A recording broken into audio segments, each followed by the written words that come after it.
What's going on, y'all? Welcome to the 606 Whateva podcast, where we touch on events and agendas around the world and feed them to you from a Chicago perspective. Man, tell them I'm unapologetically black, melanin heaven.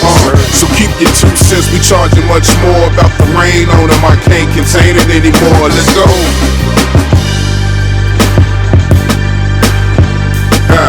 Let's go. If you don't know me, I am Big Mel, aka The Premise. Guys, we've been off for a minute. We back in the building. Know how y'all feeling? Feeling good, man. Glad to be back. Glad to be back. Black man, what's really going on, man? What's really going on, man? What's not going on, man? No, everything's good. Yeah. Exactly. Right. What's not going on? It is what it is, and one thing we always do is get into it. It's just good. It's good to see y'all, brothers. Absolutely. Yeah, man. You already know, man. We do this regularly. I think we're one of the best in the city to do it. But it is always good to dialogue with y'all, brothers, man. I just wanted to let y'all know that, man, before we get started. Before we get started, man, happy, I think everybody in this room is a father. Happy belated Father's Day to all you guys. Everybody in here is stand-up dad, so appreciate y'all and just wanted to put that out there. Because we don't exist, according to some parts of society, right? Yeah. We don't even exist. Exactly. So, hey, as long as your family celebrates you, that's all. Exactly. The hell with everybody else. Yep. What's crazy is I don't know if I know any guys that's not stand-up fathers, right? And that's a good thing. I can't say dads I know. Man. Absolutely. Yep. So thank you, brother. Same to you. You already know, but you know what your nickname is. I do appreciate I had to explain you. it because it did sound a little funny coming from another man, but once I explained it, right. It is what it is, bro. That's how I really feel, man. I appreciate you. I'm proud of both of you brothers. I appreciate you. For doing what y'all doing the work that's supposed to be done, and staying the course, man. That being said, we got some shit to talk about today, man. Yeah. So we already know,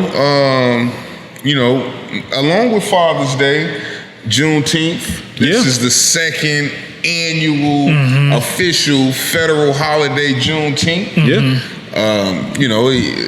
It's definitely been deemed a federal holiday by our government, and the day off this year. Some states still don't honor that. We'll get into that too. We need to talk about these gas prices, man. Where's it stemming from? What is it based on? Do you even drive like you were driving? Some people that have delivery services and need their vehicles to get around. I just fill my shit up from Egypt. I call it Egypt. You know what I'm saying? I filled it up from Egypt to get it to Florida to get it on full. That shit was $113. Yeah. I have a Visa. I ain't got no crazy truck. I do have a SUV though, but it's a V6. You know what I mean? And we'll get into that too, man. You almost got to park there for a minute, but we'll get into that too, man. We'll talk about this Celtics Warriors series. How I have a couple of people out there that owe a brother some money, and I will be recouping. One of the guys in particular is the producer of this show, but we'll get into that a little later as well, man.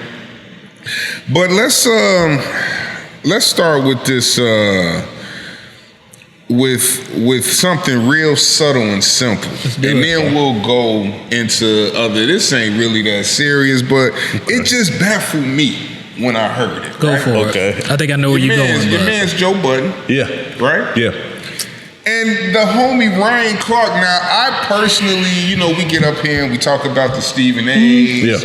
We talk about some of these other guys that just kind of, Charles, his perspective sometimes is a little off. But Ryan Clark is one of those guys that I really appreciate hearing. And he kind of put Charles Barkley in his place. I don't know if y'all seen their podcast. The Pivot is a good podcast. The Pivot is, in my opinion, is better than I Am Athlete. Oh, And that's another thing. You know, that's something else to talk about. I'm happy for them brothers. Man. I really like the pivot. Me too. And it just didn't work out for whatever reason, man. And that's fine. And then them brothers didn't slow down. Yeah. They went to go grab the right person, Ryan Clark. Ryan Clark is the right host for that, man. And he had some dialogue on the show with Charles Barkley, and you know how we feel about the perspective of these analysts, particularly, let's put it out there, the African American analysts who kind of like are not the so-called coon, what we say, but it's just kind of detached from the culture. Right. Okay. And Out of touch. And Ryan Clark kind of put it in perspective for Charles Barkley. I really got to check that clip out. Okay. But I don't want to give him too much credit now. Right, because you gotta. Now you disagree with him. You got to build up to Like tear I down. said, you that's can't trust none of these dudes, man. They gonna disappoint you. Joe Butt, Ryan Clark are saying that Chris Brown is more talented than MJ. And when I Michael Jackson. When I first heard this, I was like, more talented at what? I think did they rest their laurels on acting? Because it can't be the art of making music. Man, we can't. Wait a minute, Mike. look at me. I'm about to get it cracking. Right. Mike discovered Wesley Snipes. God damn it. Wesley Snipes was the first time I seen Wesley from the Snipes. Beat It video. Bad. Oh, bad video. Okay. I knew it was the video. One of the guys and Mike got amped talking about you ain't bad, you ain't nothing. Man, I swear to God, when I saw that tweet and like Ryan Clark like stood by it, I was like, I like Ryan, and he's showing signs of that CTE, man. Like that, like them hits to the head, them concussions. Like it gotta, that's gotta be it, cause like. And listen, no disrespect to the CTE situation, but I couldn't make sense out of it. Like that. Right? Like, Ryan Clark was one of them guys that would go head first into your mouth, but his body was a weapon. And he used his body as a weapon. And I heard other people saying, like, trying to parse it and was like, well, Chris Brown isn't more talented than Michael when it comes to music. But, Chris Brown's more athletic. He's a better dancer. He's this. I'm like, don't nobody give a shit about if Chris Brown can beat Michael Jackson in a game of 20, and don't nobody care about that. Right, what are we even talking about? Right, we're not even talking about that. Right, that's what I'm saying. Because neither one of them can. Chris Brown can't get on a fucking basketball court and be relevant in the NBA. Yeah, so what are we talking about here? I'm like, all right, dog, you got it. Like, he's also designed a lot of his material behind Michael Jackson. Go ahead, man. I worry about. And I'll say this quick. I worry about our loyalty to our era. I see that with different things that we say. Oh, so you kind of... I'm not as clean-cut hell no as you guys are, right? You know what? I don't know if I'm ready to say that he is, but I'm damn sure not willing to say he shouldn't be in the conversation. Like what Chris Brown has accomplished, what he's done. I mean, what are we... When we say that, what are we saying that Michael Jackson has done that Chris Brown has not? If we're saying he's not on his level, what are we saying that level is that Chris Brown has not reached? Well, have you looked at the numbers? For one, let's just put Thriller out there alone. The sales are out. Like what's Chris Brown's Thriller? Hell, what's Chris Brown's Off the Wall? What's Chris Brown's Bad? Like what's Chris Brown's Dangerous? Like help me understand that. And let me ask you Chris Brown has sold millions of records. He has written songs that sold millions of records. And Mike hasn't? I'm not saying, well, that's not my argument. You're telling me the millions that Mike sold records. I'm saying Chris Brown has also sold millions of records. Yeah, that's just like saying if there is Kareem, everybody looks at Kareem as the greatest scorer of all time, right? Correct? But you come to me and you go down to like the third leading scorer in NBA history. Okay. I'm telling you, Kareem is the best scorer of all time, and you say, what are we talking about here, guys? call LeBron James, and he may get there, but right now it is what it is. Yeah. Like LeBron James has also thousands and thousands of points. Yeah, but he don't have as much as Kareem. Well, and it goes to That's a great example, because just like with Chris Brown, LeBron James still has years left to keep competing in his field, and so does Chris Brown. I'm not saying that. So does Chris Brown, and that's not my argument that he won't ever surpass. Is he better than Mike? I don't think he's better than Michael Jackson. My question is to us. I'm gonna be honest. Why I say that? I say that because Michael Jackson is the shit to me. My childhood and all of that. It's hard for me to say somebody's better than what I saw during that era. But to those who don't come from my era, it is the easiest question in the world for them. They'll pick Chris Brown all goddamn day. Brian Clark is like our age. Like, that's what I'm not understanding. But he's being honest in terms of that. When he's saying that, like, people would always talk about singers and who's the best singer. And I mean, get the fuck out. Are we still saying Luther Vandross is the best male singer of all time? Like, we don't believe that anymore. We're going off record sales, though, Skills. Let's go off records. You don't want to go off. What else do we have to because especially for us, because we rap. So that don't hold the same weight for us. Let's go off impact. Talent don't necessarily equate to sales. Michael Jackson recreated the video game. As far as not the video game, right? The video, right? Videos being main events. Video was a Sunday night event. Have you ever sat and literally waited for a Chris Brown video premiere to come on? Like, that's a victim of the era. That's a victim of the era. If you're talking about the 80s. It sounds like we're making excuses for Chris Brown. In the 80s, a video premiere was a big fucking deal. In the late 90s to the early 2000s, it wasn't that same big deal. It was thousands of videos. We had the music box. Like, it wasn't the same during the 80s because of his era. And I'm not taking credit from him. But that's not fair to say. Like, a Janet Jackson video in the 80s, like, how many people was obsessed with that video versus videos in 97? You know what I'm saying? Of course it's different. That's cool. I get it. The quality of the video, though. Like, the Remember the Time. Yeah. The Thriller. Mm-hmm. The Beat It. Yeah. The I'm Bad. Mm-hmm. These whole videos that gave you movie type vibes before the song even came on. Yeah. He did that. He did. I've never seen Chris Brown do anything like that. That's one thing. Now, when it comes to the sales, that's two strikes against Chris Brown. Okay. So I heard people talking about his athleticism. Like, are we talking about? I thought that was what they were saying. Like, his singing, his dancing. Right. I thought they were just saying based on the entertainment's value of Chris Brown, like comparing him as an entertainer versus Michael Jackson. I didn't think they was referring to the record sales. That's ridiculous too. But I think that's what they mean when they say that he's better. They're not talking about album sales. They're talking about a guy, the kind of music that he makes, him being, in the dancer, the entertainer. I think that's what they're referring to when they say he's better. And it still doesn't hold much weight. You think don't. Because I know what we do sometimes. We like to play devil's advocate because it keeps our blade sharp. I don't. I say how I truly feel. Better, Michael Jackson or Chris Brown? I think more talented. I think Michael Jackson is better. My question to you is, we do this and maybe we don't know we do. And I think that's what Ryan Clark is saying.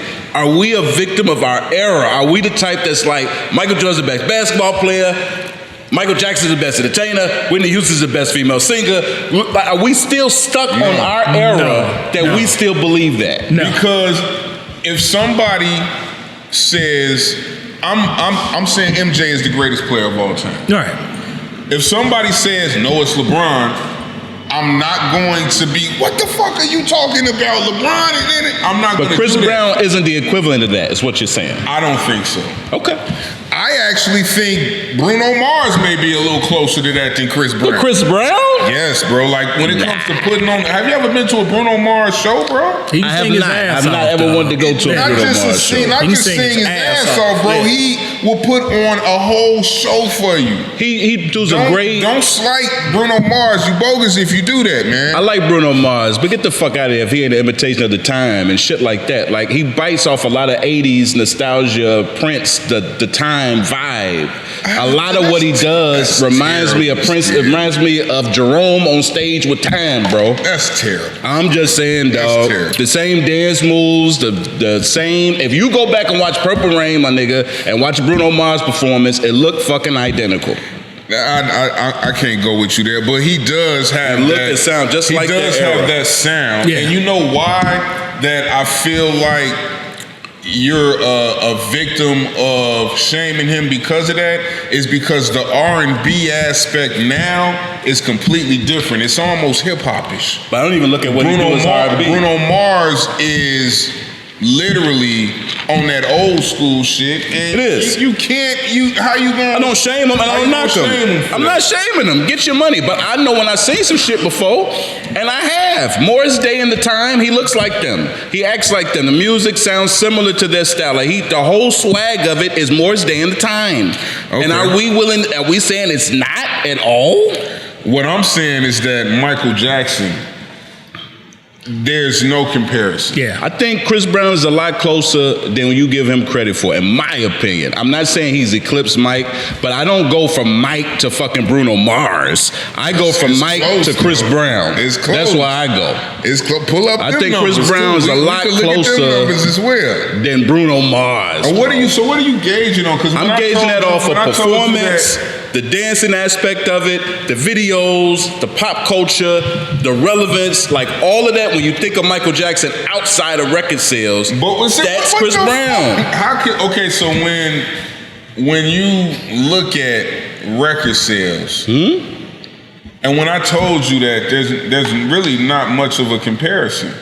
You like, now we're just talking about record sales. No, because I don't think that's the argument. When people were saying he's better than Mike, I don't think anybody was referencing album sales.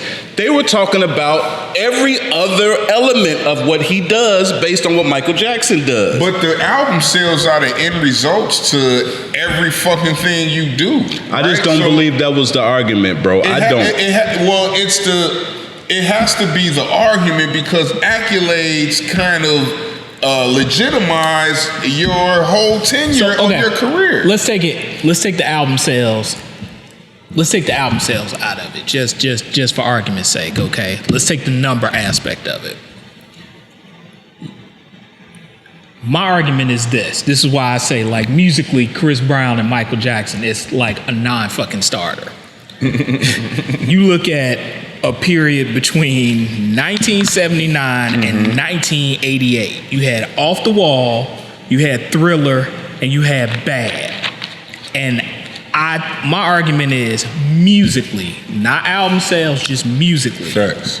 You tell me what Chris Brown's Off the Wall is. What Chris Brown's Chris Brown. When you say his Off the Wall, argument is gonna be, are you saying it's a different era? No, that's not my argument. I'm asking you to clarify before I answer. Are you asking his Off the Wall as if to say how many albums sold, or the songs on those albums? Are we saying Chris Brown albums have no impact? I'm not. No. Really? I'm not saying he. I'm not saying we're not comparing him to anybody. We're comparing him to Michael Jackson and saying it's his, because they're saying he's more talented than Mike. That's what they're saying in terms of asking like his impact. He just took the record sale part of it away. Take it out. Impact. Those hits that this Mike is going to had, be subjective. Is there anything that Chris Brown? I think Chris Brown got a shitload of hits, dog. Hits. A shitload of hits. I'm saying one that can stand up to Off the Wall. Based on what? What are we basing it? If I say a song that was a hit that sold millions of copies, and you don't think it's better than the song Off the Wall, what does that mean? No, okay. So what I'm saying is, I'm talking impact skills. Like, okay, let me ask you this, bro. Do you think when you walk out this door, whether it's a 5-year-old or 90-year-old, you walk out this door, ask everybody, do you know Michael Jackson? and then ask everybody, do you know Chris Brown? Do you think it'll be an equal clips to that? I don't think there's anybody you can walk up to that doesn't know Chris Brown anywhere. I don't believe that at all. Okay. And I'm shocked that you all believe that. But we can agree, disagree. We can but do that. I am very shocked that you think you can walk up to somebody and say, do you know who Chris Brown is? And who is that? Be careful. I don't believe that shit. Prepare to be disappointed. I'll make that bet. We could go outside after our podcast. Okay. And we'll walk up to people and ask, do you know who Chris Brown is? I hope they're white, because that's gonna be even easier for me. I think it's impossible. You remember how confident for you to go somewhere. No, that's about coaches and decisions in the front office. I'm wrong about that. I am absolutely right about a pop star icon. They know who Chris Brown is? Are we serious? So you think Sister Jean, a nun, will know who Chris Brown is? Because even if she remember him from the Rihanna shit, they know who the fuck Chris Brown is. Nah, that's bullshit. That is facts, bro. That's facts, bro. You think an old ass white? I think anybody you step out and ask. Chris Brown. I done made my bet. I bet anybody you step out and ask, do they know who Chris Brown is? They know who he is. Okay, all right, we can leave. That's my bet. We can leave it there. Let's move on. What's the bet though? We got to do this again. I'm not because I'm putting you out there. Skills. I ain't never ran. I ain't no track runner. Do we? Okay, last time we did 2 bottles when you lost. What you want to do this time, Vince? Get on in. I'm not doing 2 bottles. I tell you, I'm not doing that bullshit, and that's not up for discussion. To be honest with you, asking Parks like y'all making a decision. Now I'll bring a bottle if I'm wrong. I don't mind that, but I won't be wrong. So have my bottle ready, bro. All right. I am very shocked that you 2 brothers who understand music really put this man in a box where he's damn near not even relevant. We never said relevant. If you can go outside and ask somebody about an artist and they don't know who he is, how is he relevant?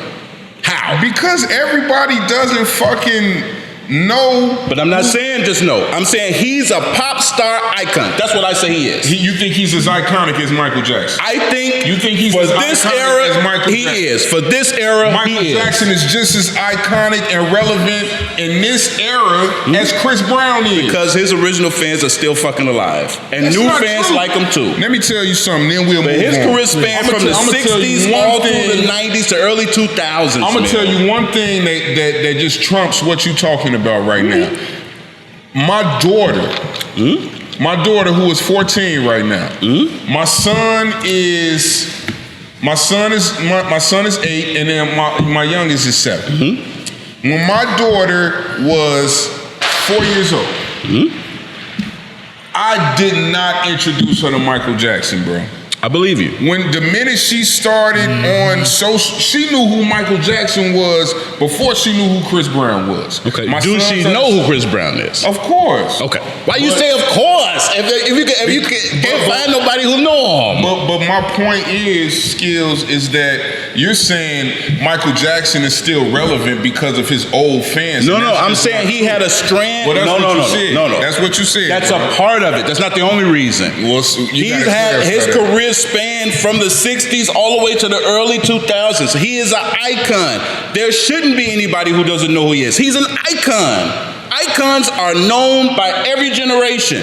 He should be. So you think I'm telling you, Mike's generation, they know who Chris Brown is, bro. All right, we'll move on. They know who he is. We got the bet. The bet is we'll do a bottle again. We do a bottle. All right, let's move on. Let's move on to something a little more. Mike, I'm sorry. I'm sorry about all this, Mike. It ain't me. Man, Mike should be proud. It's this guy that Mike should be proud, man. The guy out here, man, killing it. You act like he's a nobody. So let's talk about Juneteenth. Yeah. How was y'all brothers' Juneteenth? I worked. Did you? Yeah. You did what? Work. I had to work. Some people work. Some people not on Sunday. Not Sunday. Monday. Oh, okay. It was. Juneteenth was the Sunday. But it was acknowledged on Monday. Yeah. That's what I meant. Yeah. They gave me that Monday off. That's the first year. Do you work for a federal? Yeah, I work for the federal government. We got the not give us got that Monday. This is the first year that they're recognizing it. We got the memo in December. Okay. But yeah. And then all the banks were closed. Yep. It's an official federal holiday. Schools are out basically, so they were. Well, here it's a federal holiday.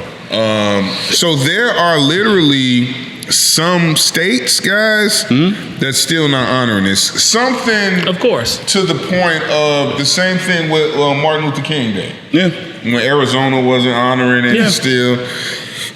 I would like to ask you guys a question. Why do you think that is? Because they don't want us celebrating something that they want us to forget. Right. Yeah. They don't want, that's the whole point of critical race theory and them trying to, fight against what they're teaching their kids. They want their kids to believe the same bullshit they taught us when we were kids. Christopher Columbus discovered America, and Abraham Lincoln hated slavery and was a good person. They want us to believe the narrative that they sell. When we celebrate holidays as relevant, what's the first thing this generation I absolutely love because they ask 1,000 goddamn questions. What's the first thing they want to know? What holiday is this? Where did this come from? Well, let me sit you down and explain to you the history of this holiday. They will do whatever it takes for you not to do that with their children. And that is, man, is that a significant reason as of why they were not trying to honor like Martin Luther King Day as well? Or? You got to explain. What happened to Martin Luther King, Daddy? Right. Oh, well, he was assassinated. Well, why was he assassinated? Well, he was trying to get civil rights for black people, but he loved all people. Well, if he loved all people, why would they kill him? Like, they don't want to answer these kind of questions because they're real questions. And the answer makes them look shitty because they were. I mean, it's all facts. Like, I think it blends into a argument about critical race theory, and you just have a large segment of this population where, pun intended or no pun intended, they want to whitewash a lot of the history. And it's like Skill said, some people are comfortable or willing to have an uncomfortable conversation, but you have a large segment of this population where when it's time to have an uncomfortable conversation around what went down in this country, it's easier to try to,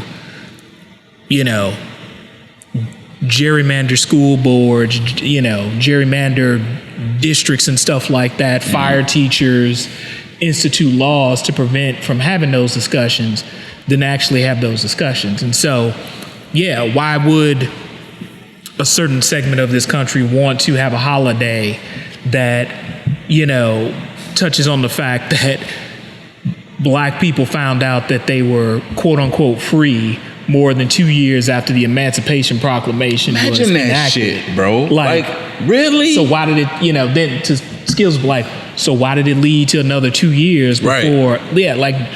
Why would they keep them slaves if they were free? Yeah, it's a lot of inconvenient truths that people would rather not discuss. So, Because they did evil shit, son. So, check this out, right? Lawmakers in Alabama, Mississippi, South Carolina, Tennessee, and other states failed to advance proposals this year that would have closed state offices and given most of their public employees paid time off for the June 19th holiday. Right. Yeah. That tells me a lot of this shit is Southern driven. Yeah, of course. So, outside of the fact that they just want everybody to forget about it, I think they just want to be fucking racist. Flat out. But I don't think it's like, let's erase that. No, this shit is embedded in our country. But this is where they still that is racism. Right? But the crazy thing is you'll still see those same people or the same states where we're like, we're not going to acknowledge Juneteenth. Those are the same states where it's like, when the stars and the bars got pulled down and everybody was like, they tried to there was some hangings there. Right. They tried to they tried to trick you and say, well, no, it's about our heritage. It's not about racism. And I'm like, y'all, regardless of what you think about the Civil War, it's like y'all lost the fucking war. Like there is nothing about that aspect of your heritage that needs to be celebrated. They don't even honor that. They go out there and wear uniforms and reenact the fucking Civil War. And like they still don't want to honor the loss. Right. They will die on that hill of like Southern pride and our heritage and all this stuff. But when you talk about the fact that, well, your heritage also like tricked a certain population of people into indentured servitude for an additional 2 years after the fact that it was outlawed. Oh, well, we can't talk about that. Like, nah, we need to move on from that. We don't want you to know the true history of this country. Exactly. We don't want you to know the evil things that your ancestors did to black and brown people. We don't want to talk about it. Let's just live with the now and just move on. And but what's racist about it is the cover-up is racist because you want to continue. I feel that. You want to continue to highlight your culture as the saviors of all people. Exactly. But I feel that. But I also feel that there is a percentage of those people that we're talking about that wants to perpetuate that narrative and not try to cover it up like it never happened. Yeah. I feel like there's a group of people out there, and listen, bro, I know people that stay in the South that can't even go certain places to this day. Yeah. So not covering it up, they tell their kids like, those niggas still should be enslaved. Those niggas should still be this. Those niggas should still be that. And that's what I think is also bleeding in this. That's what I was saying. It's not just the cover up, it's blatant, and I'm upset that these niggas are free right now. Well, it's the thing of like, right? So like when the all the shit that went down a couple years back in Charleston and all the people were marching with the tiki torches and talking about, we won't be replaced. Jews will not replace us. And the thing I always, and like regardless of how people feel about it, right? Like as the years go by, this country is to take a page out of Steve Stout, it's the tanning of America. Like the people who've been the majority in this country for so many years are so pressed around being the minority. And I'm like, why are y'all so worried about being a minority? Like, because when the tables turn, it's like, are you gonna do us? I know the answer, but it's like, we did, right? What's the fear? And we wouldn't. Yeah, but it's a bit of a transition. But like even on the subject of like gun control, like honestly, I'm not even lying. Fastest way you'll get gun control in this country is if the majority of black people start buying guns in like mass quantities. But they already are at this point. Let them buy the guns in mass quantities, and then they start marching in the streets. They start marching to the Capitol. They start doing shit like that. You'll have gun control faster than you ever imagined it. And it's just the crowd up. Yeah, it's just that like the dirt you've done to other people, like you said, Skills. Like there's a fear that those tables will turn. What if they get even with us? Exactly. For what we did to the ancestors, for what we do to them right now, for what we do to unarmed people, for what we do to poor people. What if they get in position of power and we're the peons and then they control everything? They're gonna do us twice as bad as we did them. We will burn it down before we allow that to happen. But they're foolish. I can't see a white person in this country thinking like that. Yeah. They're so engulfed and privileged. I don't think that even crosses their fucking mind. It's crossing their mind, fam. They're not doing the shit that they doing. It does. These shootings, these black people being targeted is not a coincidence. Like I would tell you, they're starting to believe it more. Like I would tell you, a lot of the crazy stories you hear about, they went into this person's house and they had like dozens and dozens of weapons and stuff in their house, and then people will say, I keep this in case I need to use it against the government. I will argue, like, they full of shit. They don't have all those guns because they're afraid the government. They got all those guns because they're afraid if black people ever rise up, it's gonna be a problem. They're training their kids early. Yeah. They know how to use firearms. They already know. They've been training them. Yeah. They know how to hunt. They know how to use knives. They know how to survive in the wilderness. Yep. They are preparing for that. Yeah. But our people, from what my experience as being a black man has shown, is when we got our knee on their neck, we don't finish them. It is not typically in our nature to be that to other people. Now we that to each other, right? And that's fucking terrible. But when we got our knee on their neck, we still don't go the extra mile. It is nothing to show. When have you considered us having a knee on white people's neck? We had a judge years ago, well, it was maybe 2 years ago, about the white police. I don't remember the name, but the white police officer went into the wrong apartment and killed the black gentleman. The judge was a black lady. Okay. She had all reign to do what all white judges have done to black people for generations. Shit on you. She's in a position of power. She could do what she wants. We have seen generations of white judges that had us and had their knee on our neck, and they pressed down until they gave us 30 to life. Instead, our black judge gave her a Bible, quoted her scripture from the Bible, and that lady didn't even get 5 years for that murder. That's what I mean. You're in a position of power to do what has been done to us, and instead, you show mercy. But you don't think that had anything to do with her worried about her position of power being tarnished, if in fact she would do that to a white person in this country? The fear shows the difference, because there's no fear. That's what I'm talking about. When the shoe is on the foot. It could be the same thing for them. We got civil rights attorneys. We got people that have come after that judge for doing that shit. They don't care. But due to the systemic value of this country, black people that are in power still feel powerless in certain situations. That's all I'm saying. Like, when that's the reason why I asked specifically. But even police officers, not to combat what you're saying. No, I know you're not. But to give you a better example, even black police officers. You know how many times they encounter white people with weapons in their fucking hands? They don't shoot the white guy down. Why do you think that is? I know why it is, but my point is this: we make a decision in that moment. Now the moment ain't changed. There are moments where police officers really fear for their life and they have to do something to defend it. Facts. The mindset in that moment is still, I cannot be the black cop to shoot the white guy. Exactly. They still won't finish it off. There has been no evidence to show that black people in any position of power has used it to their advantage to hurt white people, ever. Yeah, I mean, it's deeper than one position of power, though. You can't make a mistake. You're a police officer. You can't make a mistake and be scared and the gun just go off. Like, we that careful.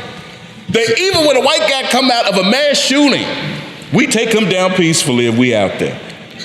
The mindset of that, I have seen nothing to show to validate their fear of what would happen. Systemic racism is powerful, man. Yeah. And that's the only reason why I'm like, I think right now a lot of the shit that's going on is Trump induced. Yeah. Like, he showed that, okay, we could start being a little more vocal. And I'm not saying everything is because of Trump.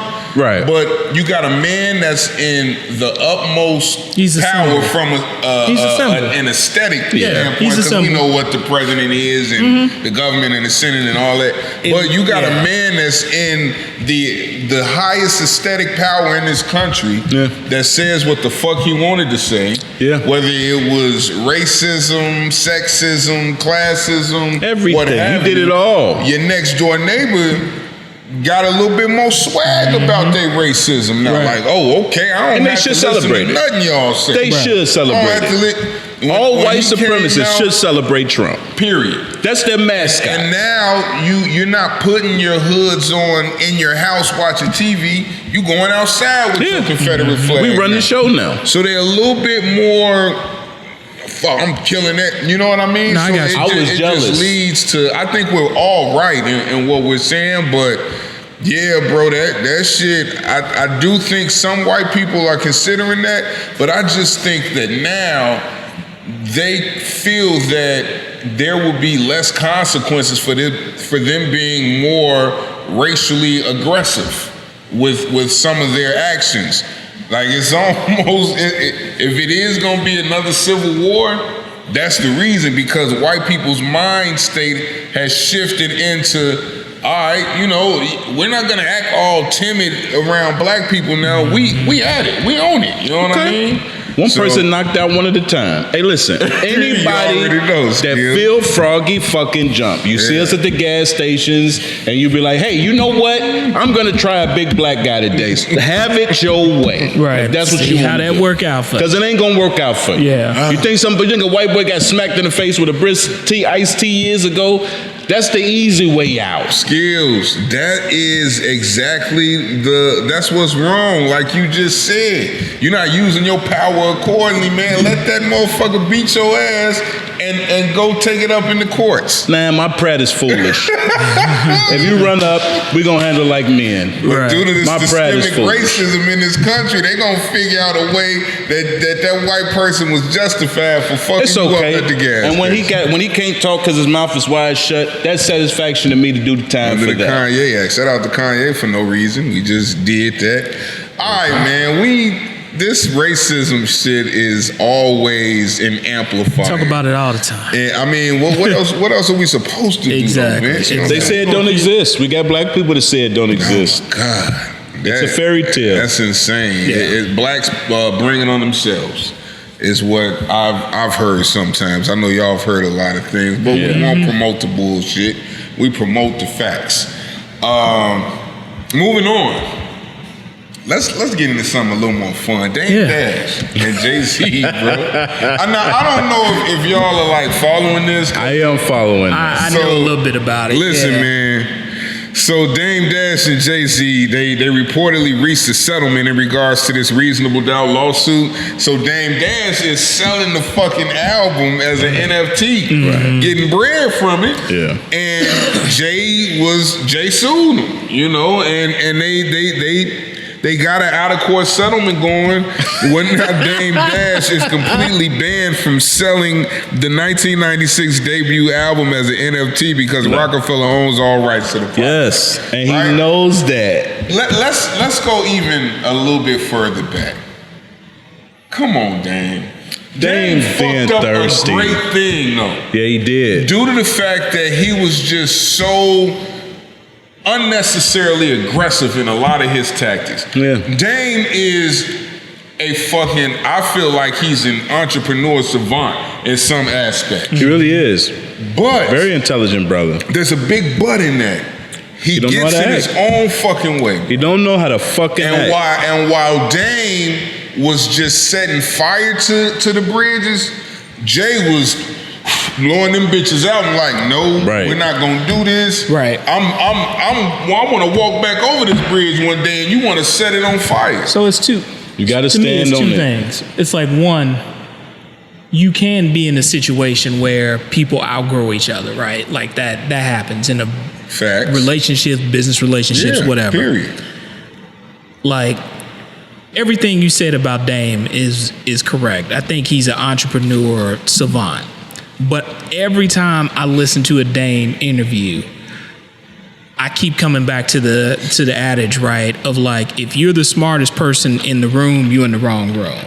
And I feel like every time, I can't help but feel like every time I listen to Dame talk, Dame gives me that I'm the smartest dude in the room. Yeah. And I think that trying to prove it though. Not even but just like trying to prove it, but then just he hit the gas on your stupidity. Yeah, but like he makes you seem like you don't know shit. Yeah, and he goes too far. Fact. Just like it just seems like he's like, I'm just, I know how to do this. I'm the smartest person in the room and all this stuff. And I'm like, no shade, like a lot of the stuff he says is like on point. And I'm like, yeah, he has a good point. But I'm just like,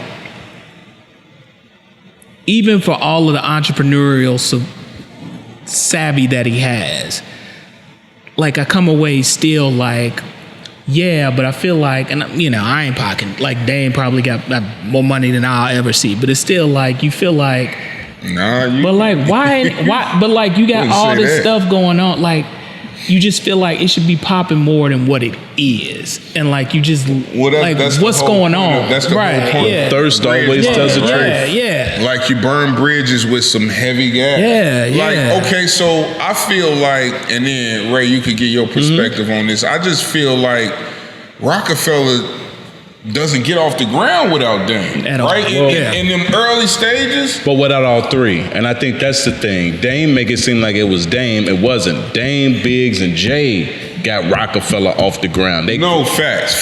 They put their money together. So I guess what I meant was Biggs was kind of behind the scene. Yeah. Jay was the talent. Yeah. Dame was the let me sit down and holler. But Jay put his money up too. Yeah, financially. Yeah, he put his money up. I get that. What I'm saying is that some of those, we're not doing it this way. We're going to do it our way. Yeah. Nah, we don't need you for shit over here. We're going to do it this way. We do got the finances, but his go-get-it mentality kind of steamrolled that whole situation. Yeah. But now, okay, fast forward a little bit. You're getting where you need to be. You got Cam, you got the whole Dipset, you got fucking State Property. Kanye West, you got State. Kanye West and Dipset, let's just stop there, because Cameron is a fucking savvy guy too when it comes to business. Right. You could have made that work. Yeah. You got that, and then let's just say you got coming off the bench, Freeway, the Young Gunners, and even Beans, who had his own shit going on. Platinum selling artists. The problem is, the reason why he is where he is now, I feel personally, is because just like how he did Kevin Lyles in Backstage, bro. You seen that shit? Sunned his ass. Sunned him. This is a fucking exec you did that to, bro. And it wasn't even necessary, though. Right. It kinda was. Okay. He shouldn't have did it that way. Let me say this. Now, the grimy part of the music business, you need an asshole on your team. I used to have a guy years ago, and I'm not gonna say his name to even give him that much credit. But I had a guy with me years ago when I was doing this music shit, signed my first contract when I was 18. He was an asshole. Right. And you needed an asshole when you dealt with shiesty ass people. Because there's a lot of shiesty ass people. They say, we're going to pay you this. You get there, they change their mind. Well, you're a nice guy. Or me, I'm young, I'm a nice guy. I want to deal with it a different way. Deal with it a different way. Because he gave them Def Jam t-shirts instead of Rockefeller t-shirts. But by doing that, getting upset over that shit. You fucked up some money, but the main thing they were doing was trying to separate themselves from Rockefeller. They were basically trying to... From Def Jam. Yeah. They were basically trying to get their artists to be seen as Def Jam artists instead of Rockefeller artists. Right, fact. And he like, no, if you felt that way, you should have put your fucking money behind our tour. You didn't. The tour was financed by Rockefeller. No, I get it. Don't put it on there like it's like Pepsi. Like Pepsi, hey, we're gonna sponsor. If Pepsi didn't give us no money to sponsor, what the fuck we wearing Pepsi for? I think a couple. I wasn't mad at him for being mad about it. I was mad at how he handled that that's shit. That's my whole point, right? But but you said, but I wanted to make a point that he wasn't wrong for what they was on. They were doing some snake shit. My whole point was how the fuck he, and that's the reason why he is where he is now. Is how he handles everything. That's fucked up. That worked in the beginning. In the beginning, him talking shit. Yeah. But then when you climb that ladder, now you got to cut that shit out with the different execs. Yeah, you got to sit down. And that's what Jay realized. Get it on camera, bro. Yeah, and that's what Jay realized. On fucking camera. Yeah, that's what Jay realized. When you sit around Kevin, when you sit up, because you know he was around Kevin Lyles, he was around Leor Cohen, bro. They told him, dog, you don't need him. I was gonna see. We give you your own shit. That was my point. You don't even need this nigga no more. I think a couple things could be true. I think for a while, he fought against that. I think for a while, Jay stayed loyal to his mans. He stayed loyal to his people that rolled with him to get it started. I believe that. I think at some point he saw the money that he wasn't making because of the people who didn't fuck with Dame. Right. And at that point, like I'm saying with the guy I'm telling you about, when we start getting to a point where people was like, hey, you know what? You come alone. Don't bring that motherfucker with you. Facts. I stopped bringing him with me. Yep. Okay, now you fucking up the house money now. Now you going to places offending people who's trying to invest money into what I'm doing. Burning bridges. Now you gotta go. But before he went, I had a conversation. I'm sure Jay did too. Listen, bro, calm down, dog. We rich. We millionaires. We making new alliances. We got our own shoe deal. We got our own clothing deal. Bro, relax. We don't got to fight no more. And I think one of his biggest issues was he couldn't take not being in the limelight with Jay. Yeah. Nigga, sit your ass in the background. Work on He the became the business nigga dancing in the videos, scenes, bro. Yeah. Stop it. He couldn't deal with that. His ego. Jay is who Jay is. Yeah. Allow him to. But the problem was not only was Jay who he was, Jay wanted a piece of the business too. Yeah. Like nigga, I could do this shit just. But we partners. We come in as partners. Damn. We want to branch off. We want to expand the brand, but we can't expand the brand without the billionaires. And the billionaires don't like you in the room, Dame. So either you sit the fuck out and let me do the talking, or you be completely out. He made his decision. And I feel, I like I said, I started off with Dame is an entrepreneurial savant. Like I really feel like that nigga has an idea for everything. He does. Bro. Like, he's a brilliant businessman. And he puts it in motion. It's just like everybody need help, my nigga. Yeah. Everybody need help. You can't. Everybody. You can't do it by yourself. Whether it's I need a loan, whether it's I need this, whether it's I need that. Everybody need help. To me, it's a couple things. Like, right, two things could be true. One, like Skills was saying, one, it could be the labels were in their own subtle way on some snake shit with the Def Jam jackets and all that shit, right? And then two, the labels and business could also see like if we can, because it's been happened before, if we can figure out a way to drive a wedge between these two dudes, we get Jay-Z on our own, we get Dame out the way, it's a win-win for everybody, right? That's been known to happen. So that could be true too. But also what is apparently true, and I know Dame, he throws out this person's a culture vulture, all that stuff. And to your point, burned a lot of bridges and probably. That's the biggest thing about that, man. He might, when he's by himself in his own thoughts, he might have regrets about it. He might be like, hey, that nigga don't regret that. He don't see it. He don't see it. But no, I was gonna say, that's but I'm problem. 99. But I'm 99.9% sure he don't regret none of it. Yeah, he don't see it. But he don't regret it because he still don't see where he went wrong. Right. But he showed his hand. Let me tell you this real quick. He showed his hand. And this is the other part that's funny. I'm a person that analyzes people. When people talk about money, we all know people that's got a good amount of money, got a good living. They don't talk about money. Facts. They don't always, when you go to their house or you hang out, they don't talk about money in every conversation. Right. They avoid talking about money. Right? They don't have to fake it till they don't have to fake it with you. Let's talk about something else. If all you talk about is money, they probably don't fuck with you as much. Mm-hmm. Dame always gives you the impression that I'm not fucked up. Yeah. Right? But if you're trying to sell something that you don't own, right, that shows you're thirsty. Now, Jay, having the amount of money that he has, if he wanted to, he could have been like, man, damn, you can have that little shit. I don't care about that shit. I'm a billionaire. Me and my wife are fucking billionaires. Yeah. Like, I'm married to a motherfucker with money. Like, it was principle. All principle. He like, dog, you don't own that. This was a 3-person partnership. It's broken in 3 pieces. If you gonna get money off this shit, all 3 of us gonna get money. So that's how you can tell when somebody ain't really got it. Jay would have left that shit alone. He wouldn't have cared if Dame was a different individual. If he was a different guy. But this is where sunning Dame. Yep. And saying, no, nigga, you talking all that big money talk. Why are you thirsty to make some money off an album that came off in 1996, bro? Because you really don't got it. So I'm going to embarrass you. I think that's true too, but I also think, and I feel like I've seen it somewhere before, like out of all the albums that Jay-Z put out, like Reasonable Doubt was the one where when I could have swore I saw something when Rockefeller broke up where he initially wanted to buy out I think he wanted to buy out both Dame and Biggs and get on. They'll never sell their shares ownership. And they didn't.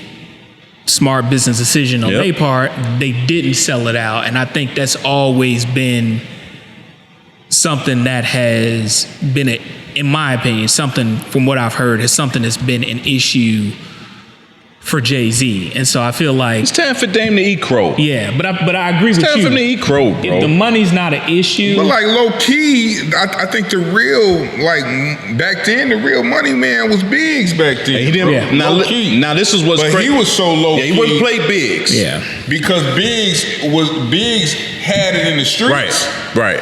And he had the connections low key too. Yeah. Biggs the one who had it, so but he wouldn't do Biggs like years ago.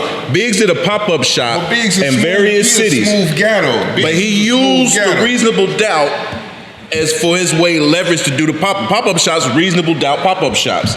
But Jay not only let him do it, he showed up to certain venues to support Biggs. Because Biggs is a smooth he fuck guy, with Biggs. bro. This is Dame. Guy. He doing this because it's fuck you, Dame. You can let him have his money. Yeah. It ain't shit to him. You can't get nothing. Yeah. I hope Dame get it together, man, because it's almost like a waste of talent with how he is just not seeing how he gets in his own way at times. So moving on, man. Hey guys, let me just say something. We got some tequila here. It's John Basil tequila. This is a black-owned tequila. An African brother did a deal with Benny's. We all know what Benny's is. Nigga, we rah sis boom bar when we go into Benny's. At least some of us do. Now we telling our fucking vices. But yeah, this is a black-owned tequila. I want to let's do this, fellas. It's a lot of fucking black-owned tequilas out there now. Yeah. So these next episodes, everything we do is gonna be based on black-owned tequilas. Sounds good to me. Until we finish with it. Sounds good. Sounds good to me. Yeah. All right, so let's pour up real quick, and y'all let me know how it is. We're gonna go ahead. There you go. Vince, Sanity. There you go. No. Okay, brother. I pour I don't know what you're gonna do. That's what I'm saying. Let me pour my own. Man. I'm drinking light. Yeah. I was gonna pour you less than that, man. Cuffs up, brothers. Cuffs up. Again, it's a pleasure always being in the building with y'all. Absolutely. Vince, why you always do that, man? Every time you didn't even drink nothing. Man, it's been my third glass. All you gotta do is take a sip, bro. Like, my bad. Is a cheers mean we gotta at least do something? Bro, damn. You make an offer that's hard to turn down. I tell you that. I love you, brothers, man. I took a sip. Leave me alone. All right, you got it. All right, let's move on. Shout out to Dame, shout out to Jay, shout out to Biggs. Rich problem. The culture. I was gonna say, them rich people problems. Right. You recreated our culture. I'm trying to get these student loans canceled, and they having rich people problems. One of my favorite eras of hip hop. I think Trump was forgiving them shits, wasn't he? Yeah. If you was cool with him, he looked out for you. My nigga, instead of Biden. Never. Moving on. Let's talk about this. Well, we'll briefly talk about the Celtics and the Warriors series. Yeah. And then we'll talk about some shit you... I said it. I'll stand by it. Yeah. You stand on that part. I stand on it, yeah. Wait. Before we get that up. Yeah, I stand on it. Okay. Who had who to win the series? I picked Golden State. It was a good series until Boston, that fourth game, Boston blew that. Yeah, I don't know if we talked about that. We didn't, because we were gone for a couple weeks. Boston blew it. Yeah, I'll say this much. When the series went up, when it was 2-1, I thought Boston had it, and I think, they was winning the first three quarters of that fourth game. And so and then I look up and they lose by 10, and they blew that. It takes nothing away from Golden State because they did what they had to do to win Facts. But in a lot of ways, I shouldn't say in a lot. In some ways, Boston they jagged that series away because, like you said, you cannot they was up 2-1 and beat up Golden State. They was playing like Golden State, bro. Yeah, and I didn't get that shit. Definitely was jacking the threes. Bro, they missed like 10 threes in a row, and they was like, fuck it, we still shooting it. But that's how they won game one, though, Skills. But that's not their whole game is 3-point shooting. No, like, facts. And they defensive minded too. Man, they out there trying to shoot it. Every time Steph shot it. The games were good though. Mm-hmm. They were. The games were very good. If they don't lose that fourth game, we would have had some, it'd be a different situations story. That would have been. I thought that's where we were going. Like Park said, I really did. I thought when they got to 2-1, I was like, they're gonna win tonight. They're gonna do it. I had a couple bets going on, and I was a little nervous because I had Golden State. But Golden State won that game too. I swear I knew it was over once they won game 4. I'm sorry. No, when they tied it up 2-2, I knew it was over. That's when Steph went in. Yeah, that's when Steph went crazy in that game. Yeah. When they won game 5, when Golden State won game 5 in Golden State, I was like, it's over. Like it was like that game took all of the. I mean, and it wasn't a close game, but it took it took out of Boston, and I just was like, it's a wrap. Yeah. Now I definitely appreciated the series. I just thought, like you said, like that game 4, I felt we was up the whole game, and then we still lose by 10, right? With everybody playing subpar. Well, Jordan Poole came out to play in that game as well. Wiggins was hey, shout out to Wiggs, bro. Wiggins was the X factor. That's where I was going with it. Like Wiggs was hooping that whole series. Yeah, bro. when I started to see him, I think in that game he had 17 and 16. The next game after that he had like 26 and 13. And that's the game Steph couldn't hit shit. But he showed out. He was 0 for 7. But that was my thing. It was like you almost at a point with Golden State, right, where you could let with a team like Boston, you can let Steph get off, you can let Clay get off, but when you got fucking Andrew Wiggins, you got all these other dudes, and you can't you don't have an answer to that. It's over. And it's then, gonna play 2 games like that. It's over. And I get Tatum. Was Tatum, I think, averaged like 21, 22 points in the series. Andrew Wiggins was on his ass. On his ass.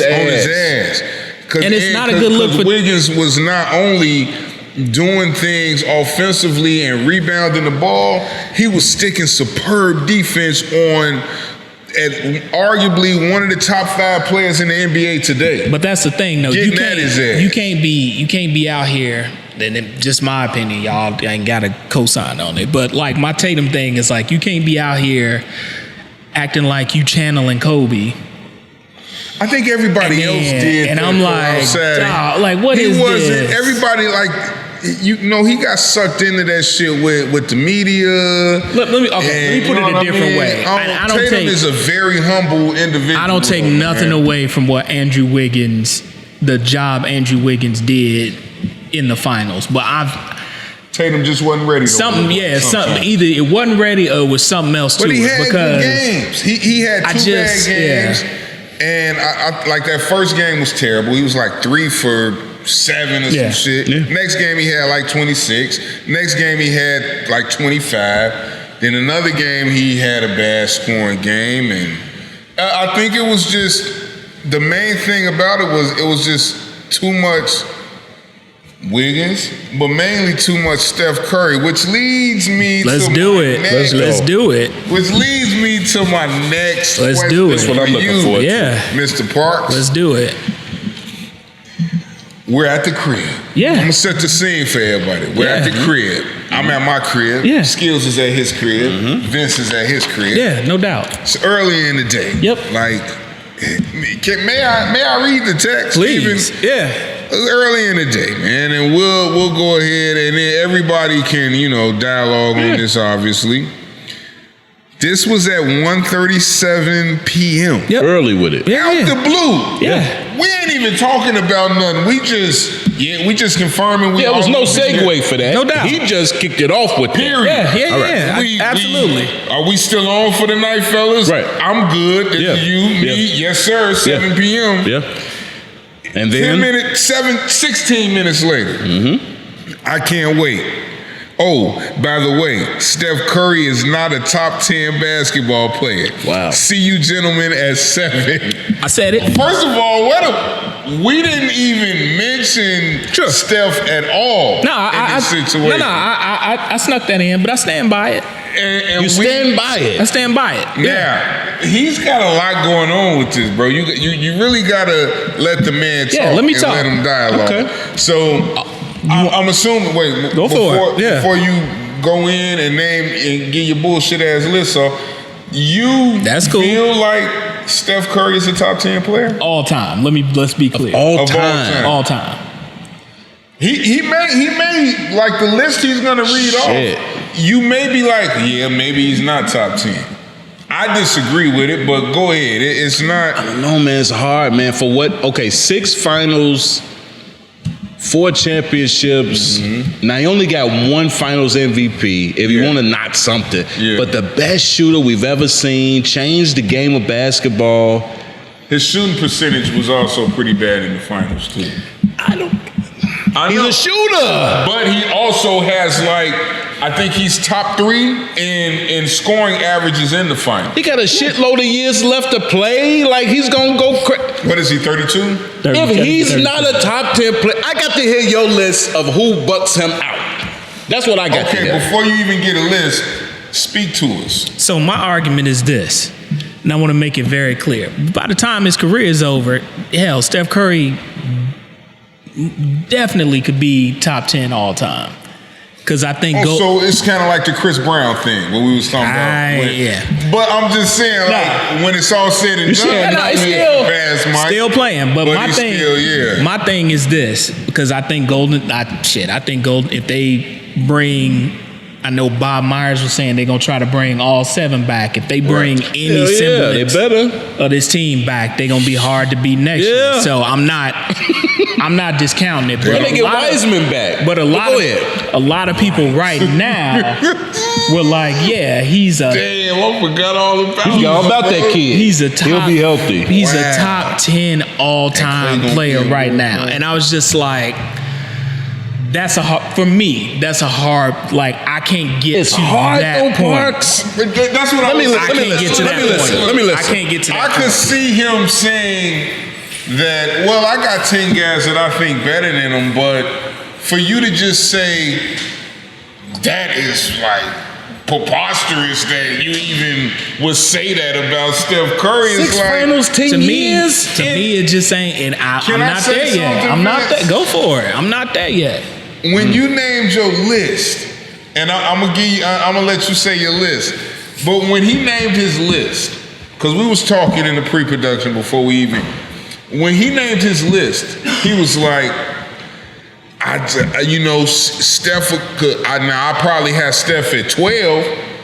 Bro, so if you got him at 12, if somebody say he top 10, that's not way off. You know what I mean? That's not way off at all. Not way off. And he can buck somebody on that list. And just you having him at 12 means it's arguable.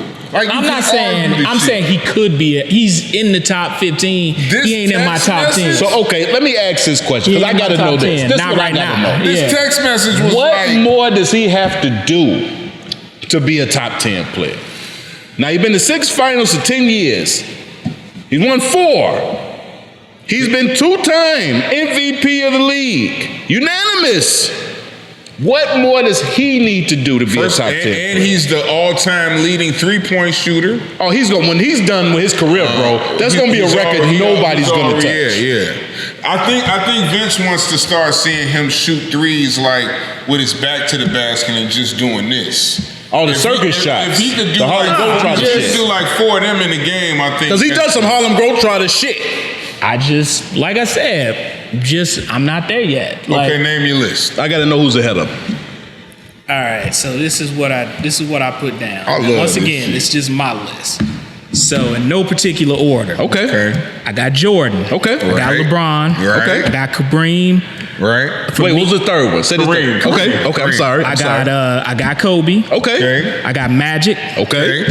Look, this is what we were talking about. Shit. I got Bird. I still put Bill Russell because that's 11. Bill Russell. Okay. That's 7. I put Wilt on there. 8. For me, go ahead. Let him keep going. I put Wilt on there. Okay. I put Tim Duncan. 9. And then for me, it's a tie for 10 between. I've got Shaq and Hakeem. I couldn't. Ain't even mad at that, but Wilt can shake.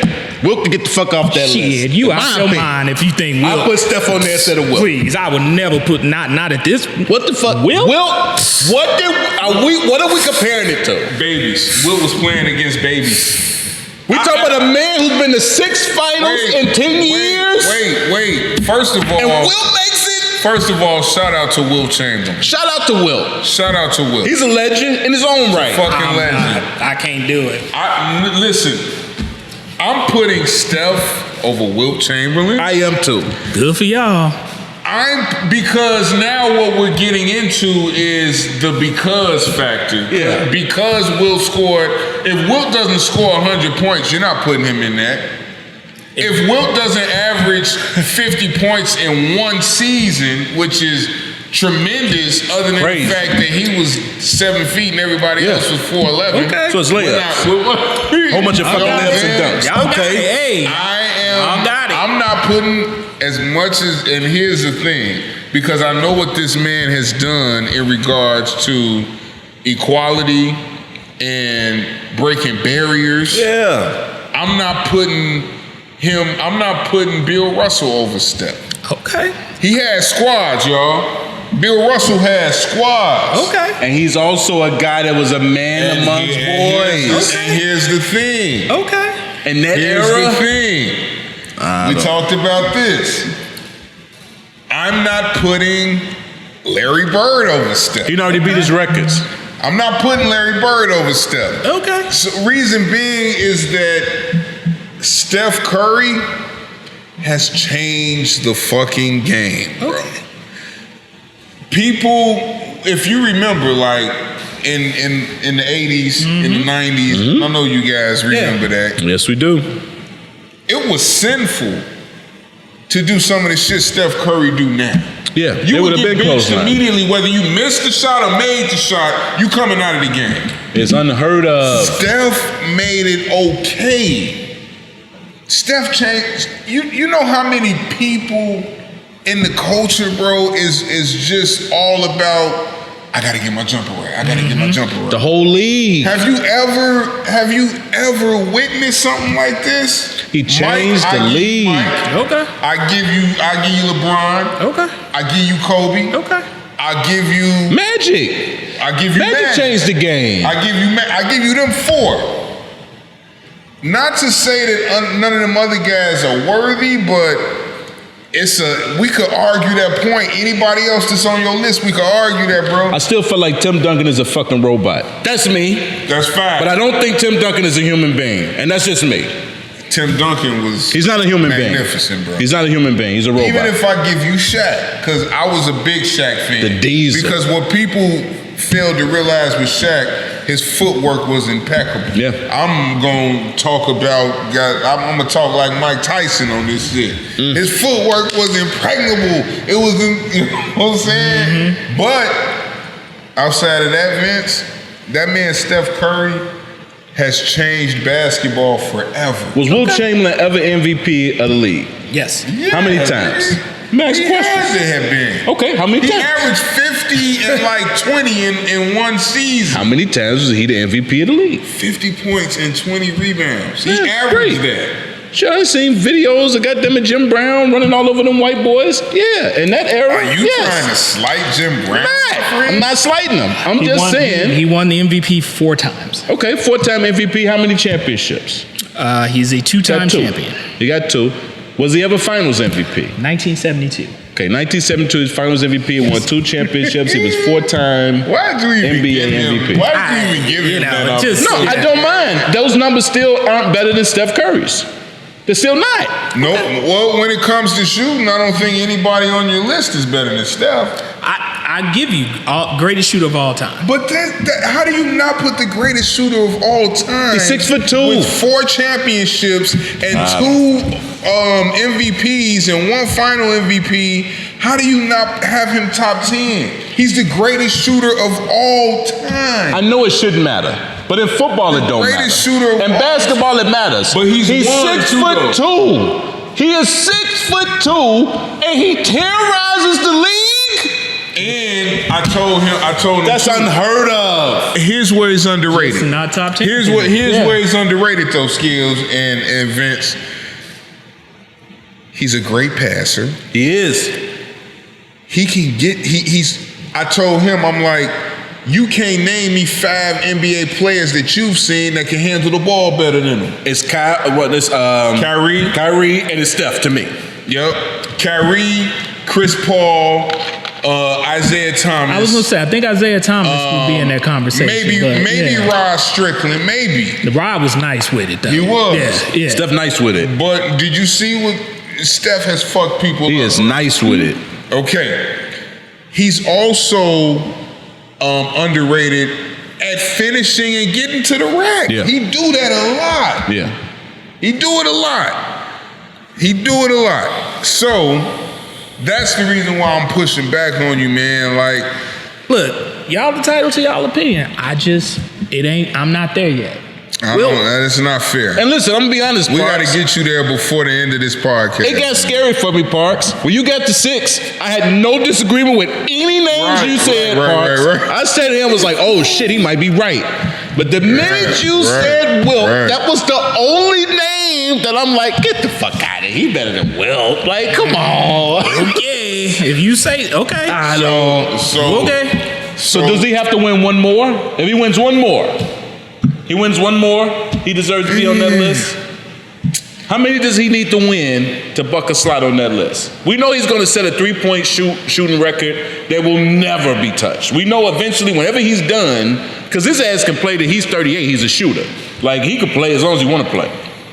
What does he need to do to get to that list, Parks? In your opinion, what does he need to accomplish? He's a great player. To me, it's just not top 10. I'm sorry. Okay. Like, I'm just not there yet. Like, I freely admit I might wake up one day and look at it and be like, you know what? I was on some bullshit. Steph Curry is a top 10 player, but as of right now, I'm just not there yet. Okay. Yeah. Hey. Okay. I'm just not there. We can agree to disagree. No big deal. Okay. Yeah. Man, Vince, I really do usually appreciate your perspective. That's cool. Too, Like, man. I love you brothers got y'all opinion and I love it and I respect it. It just ain't quite.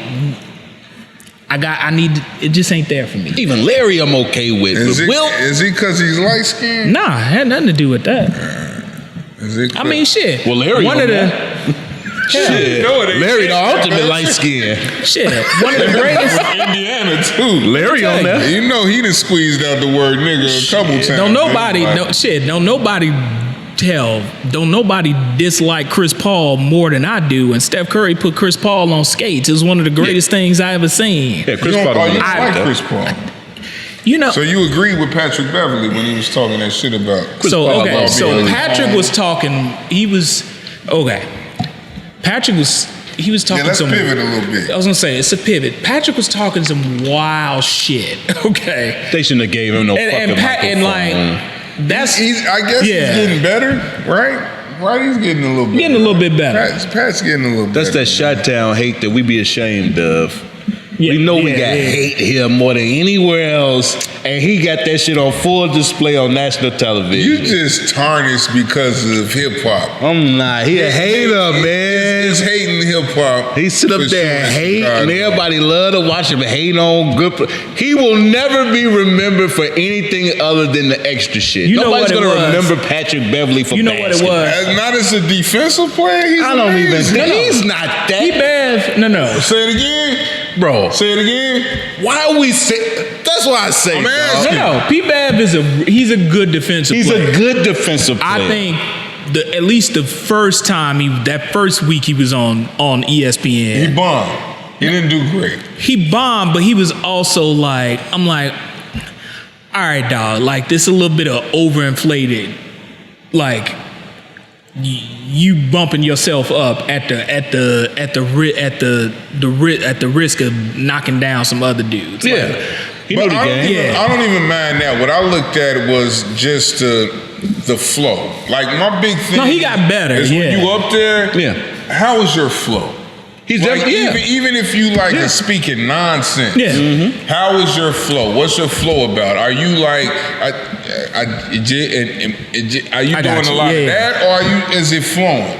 And when it's flowing, that means you're comfortable. Whether I disagree with your statement completely or I agree with it totally. His flow has gotten a lot better. But to your initial question, I don't like Chris Paul because I think Chris Paul's a dirty player. And it's enough instances of where he done some dirty shit, and like because he's the president of the NBA players, it's like he gets a pass. You think so? For a lot of the shit he does. And so he's a great player, number one. Great point guard. All great players get a great pass. Point guard. But also, don't fuck with him. Bro, any sport, you run up on the short guy, he got more balls than anybody out there on the court, on the field. It's that, Joe, I just know it. I know it when I see it. All my homies that short guys, their tail room up, bro. It's that mentality. You out there in the game of basketball, that's one of the only sports where height is the big deal. And you out there, man, everybody towering over you. You better go out there and earn your spot.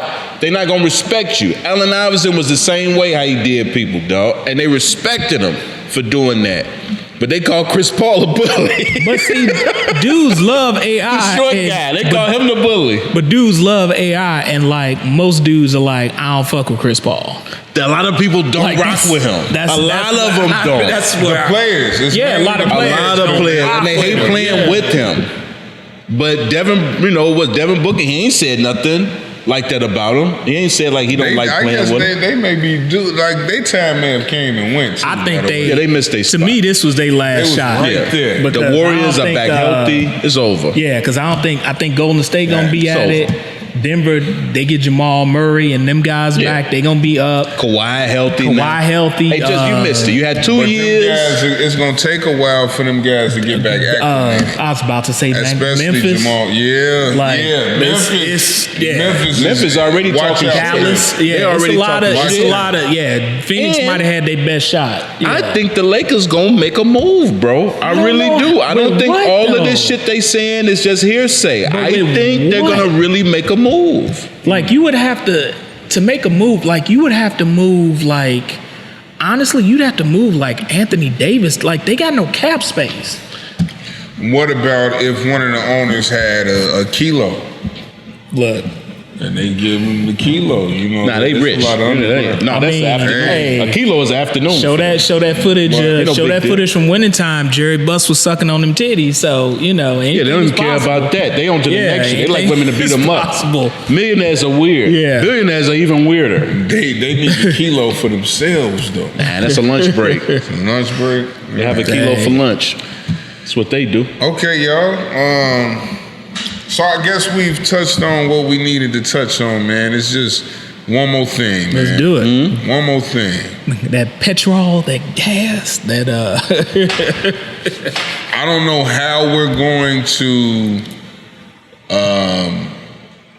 talk about this. Okay.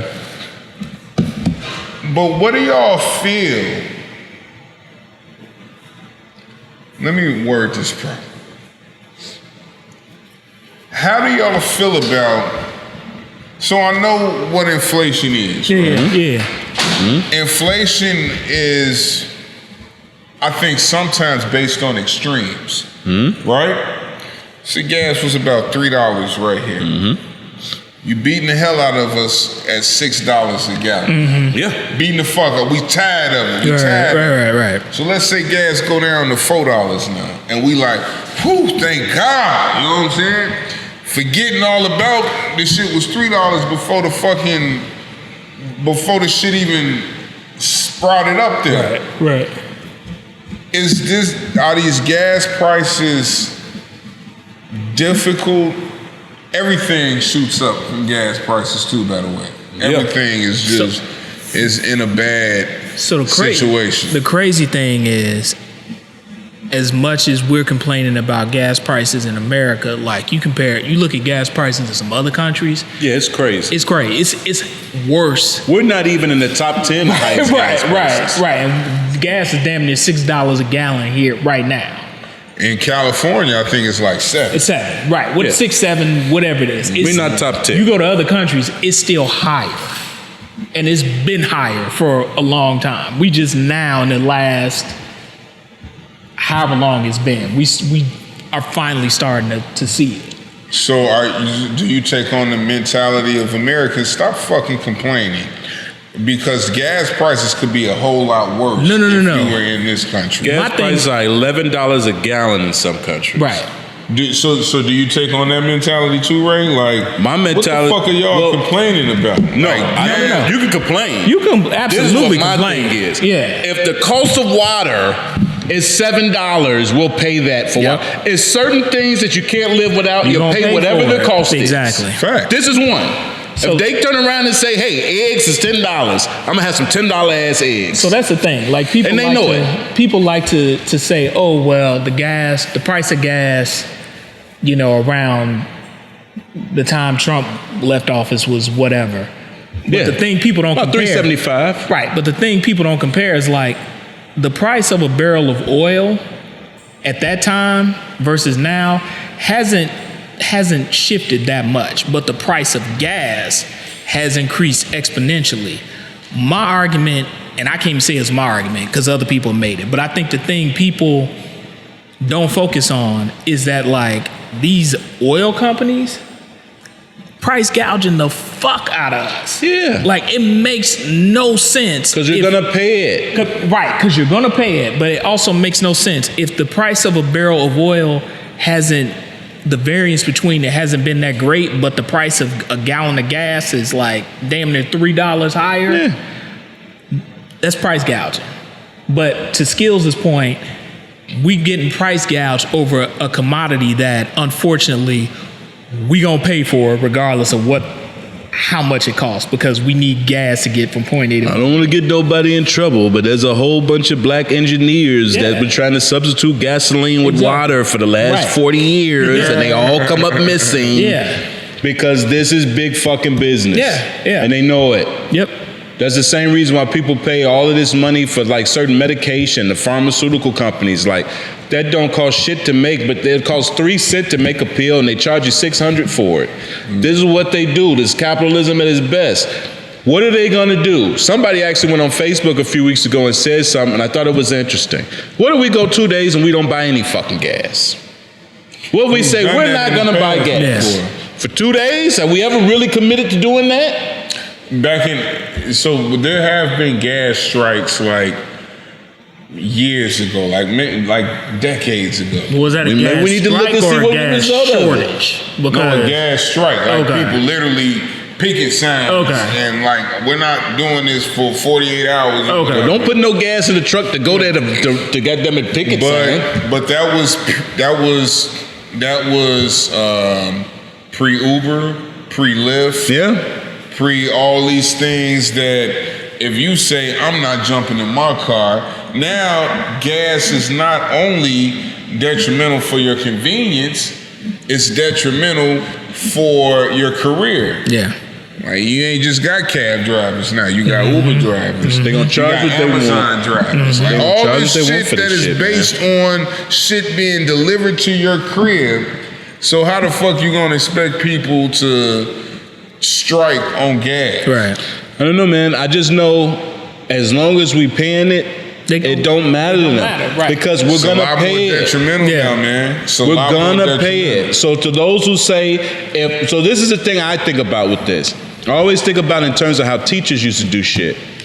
Teachers would always give you extra shit, right? You would have like a test. You would have certain questions on there that you probably ain't even studying in class. You're like, what the fuck is these questions on here for? Right. But if you get them questions right, guess what happens? You're going to see that a lot more on your pop quizzes. Yeah. That's what they're doing with this. If they can come up with $7 a gallon, then they can afford $7 a gallon. Yeah, exactly. We're proving it. Yep. If we go up on milk, because they have. I know y'all have grocery shop. Everything in the grocery store costs more than they used to. Yeah, like right now. Everything. Milk, bread, eggs. Everything is if you happening like now. chicken, hey, you know exactly how much more chicken costs now. And it don't matter because it's still getting sold out there. Everybody's going to buy it. That's the thing. They're still like 5, 6. Ain't nobody gonna turn to vegetarians because of that at the shit. gas station getting gas. They gonna keep buying it. Cigarettes has been going up since when I was in high school. This shit is crazy. I was in high school. Newports cost $2.50. Yeah. Dog, I'm old. It cost them I remember when cigarettes was less than $2. But imagine now. Yeah. You got $15, $16. Did nobody start smoking? Yeah. We paid $15, $16. We paid. When cigarettes went to $10 a pack, and people were still in 7-Eleven and all these places getting Newports and Marlboros, I was like, it's a wrap. Yeah, they last, but they not rich. But this is the thing, they're not making more money. Yeah, they're not better financially. Well, like this is not a problem for them. They're still making the same amount of money. Yep. Just added into their budget. But they still will sacrifice other important things for some things. Yeah, and they know that poor people get it the worst, dog. But you also you gotta look at this too, man. Like people do get raises in salaries, and they don't stay where they were at. Fine, like as far as expenditures, they don't stay where they're at. When they get raised in salary, they raise their expenditures and bills too. Oh, I could take on something else. And this is the difference between a rich mentality and a poor mentality. I gotta show, I'm getting a little bit more paper. I gotta show that I could do this, and this. It's the. But you know what's sad about this? It's the That's circle true? of America. It's the circle of capitalism. Yeah, fake it till you make it. But this is the problem also with that now. Like for years that's been our reality. So many people have been trying to just give that impression. It's to the point now where if you're not following that blueprint, you're gonna get left behind financially. Yeah. So we're to a point now where just the working man isn't valued like it was 30 years ago. You know, my mother retired, got her pension, got her everything. She was straight. Now, hopefully it go right for me. I'm due to get my pension. Right. I'm eligible in 2 years. Right. Hopefully it go right for me. But the generation after me, after us, if they're not doing what these rich people are doing, they don't stand a goddamn chance. They got to have 2, 3 different ways of making income. They got to be investing. They got to have an investment mentality, a purchase property mentality. We didn't have to have that 30 years ago. All you had to do is have a good job. Yeah. Good job, good benefits, take care of your family, you can retire. But I tell you got to be on their level to make money. But this gas argument it's been going on for years. I remember, I was in college. The first time gas used to be 87, 93. And just the time in our lives, gas was under $1. And then I remember in college when gas went to $2 a gallon, and people were like, I don't know how much longer I'm gonna be able to do this. And you know what they did? They paid that $2 a gallon. Yeah. Like that's why I'm like, I get it. I filled my tank up the other day, and I was like, this is some bullshit. People gonna keep doing it. But this time right here, and I don't know if you guys realize it, the percentage of how much it has risen it's ridiculous within a certain number of times. That's what I'm saying. This is record breaking. It's price gouging. This is the test. If they can afford this. Gas is always raised. No doubt. But this is the fastest it's happened in history. We are being priced. Y'all got all of that extra money from the government, right? Right, and they want y'all got all this money. Get it back, right? Yeah. Just like with the housing market and everything else, like everything is finna halt now. Yep. Y'all got too much money to spend. That's what people don't understand or realize. All these PPP loans. Yeah. All these grants that were given out, these $10,000 grants. You're gonna go to one place, they're gonna take it from somewhere else. Yeah. Look at what the city's doing now. Like every other street you ride on, you see a booth on somebody's shit in the city because what they're doing is they're backtracking they're basing your tickets and everything. They're not basing it on your license plate. Mm-hmm. They're basing it on your driver's license number. Yeah. So that means they could trace your shit back to the very first car you done had. And whether it be 10, 15 years ago, they're getting it back. They do I knew when they was like just throwing that money out. I knew they was gonna figure out how to get it back, and that's exactly what they're doing. All of that money back. Yeah. But And what are you going to do? For those who can't get to work without their vehicle, for those who can't make a living without their vehicle, what are they going to do? They're going to pay the tickets. They're going to pay it. Yeah. Period. They're going to pay it. And they know that they probably didn't even want speeding. They know that there's so many of those cases that's bogus. But instead of going to court and fighting it out and missing work, what you going to do? Dude, I've got more tickets in just this year than I've ever gotten in my life. They own it. Bro, so a lot of them tickets is bogus as hell. Yeah. Bogus. Facts. These are facts, gentlemen. But what you gonna do, man? Yep. It's our livelihood. We got to take care of it. Your boss don't give a shit. Exactly. It's an unjust situation. Yep. Once the systemic, unjust inequality scenario cease to exist, keep doing what y'all doing. Exactly. Hopefully in our lifetime, brother. Gentlemen, it's been real, man. Hey, this has been real fun, man. It's been a long time coming. Yeah. We started off wrong with that Michael Jackson shit. You tripping. I still feel the same way. I said it. Ain't nothing changed. The tequila ain't changed my mind. It's gonna change when we go outside. And I can't wait. I can't wait. And watch you. They gonna do. I can't wait. Chris, of course I know Chris Brown. He is. He was the first senator in fucking Wisconsin. Hey, close enough.